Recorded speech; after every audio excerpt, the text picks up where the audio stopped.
Bible గ్రంథం ఏం సెలవిస్తుందంటే ఎటువంటి భేదము లేదు, అందరూ కూడా పాపము చేసిన వారే అంటుందండి బైబిల్. కనుక మరి పాపంతో కనుక ఇదే విధంగా మనం పాపం చేస్తూ కన్నుమూస్తే పాతాళానికి నరకానికి వెళ్ళిపోతాం.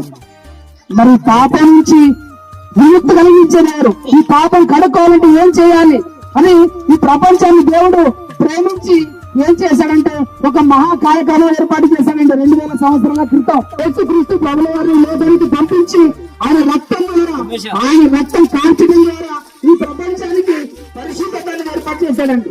నేను పుట్టించిందెవరు, నేను పోషించిందెవరు, ఆ సృష్టికర్త ఎవరో తెలుసుకో.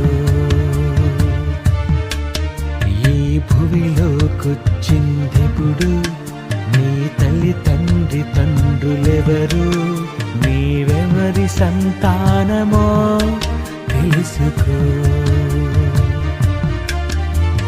పుట్టించిన ఆ దేవుడు ఎవరో తెలుసుకుంటావని, నేను కన్న వారి కందరికి తండ్రే దేవుడంటావని, కాలమిచ్చిన నమ్మలేరని ముగిసింది ఇవ్వబడిన కాలము.